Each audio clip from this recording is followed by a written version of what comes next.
Well, when we first started talking about doing an actual Luquette model, I remember the first thing that came into my mind was should probably do something a little different, because for the majority of my time playing acoustic guitar in kind of a bluegrass Americana setting, I'd been drawn to D18 style mahogany, guitars. So I thought, well, let's go for something a little different. So I knew the Brazilian guitars, rosewood guitars he'd been making were, phenomenal. I got to play one or two of those and zoned in on definitely my first D28 style, rosewood. Now with this Luquette model, I think it's kind of a new step in a new direction for my playing. I think I can already tell this might influence some new ideas musically.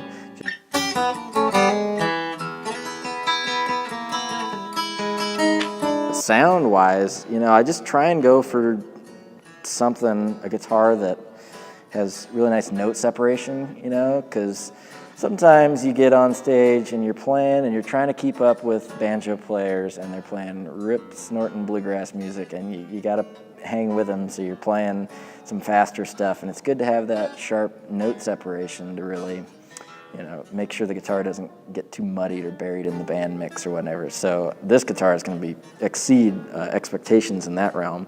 I look for more of a really dynamic sound and a really kind of signature sound, I guess. When you hear that guitar, I knew I wanted a guitar that when you heard it, you would know it was that guitar.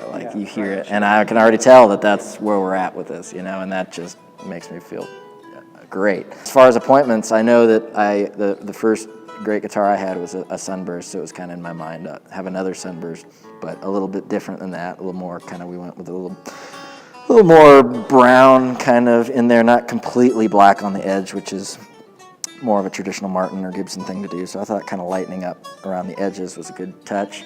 And then the blank fingerboard, kind of a nod, since it is a D28, kind of a nod to the legendary D28 that Tony Rice played with the blank Gretsch fingerboard on it.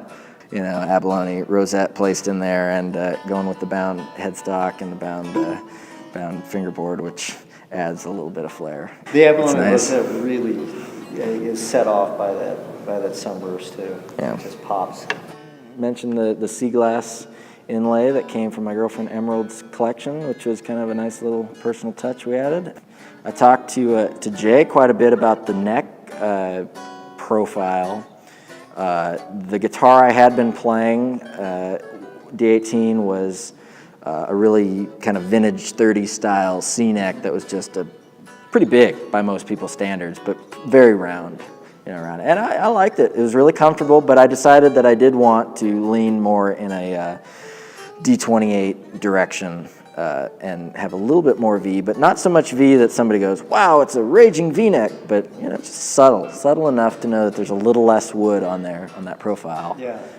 And it came out great. It's a great, super fast. I can tell already that it's really, easy to move around the neck, and just feels great from a player standpoint. Really, covers the groundwork of the custom model, which, hopefully people see it and feel like that's what they've been after as well. It's going to be fun to have you out there playing it and showing it around. Looking forward to that.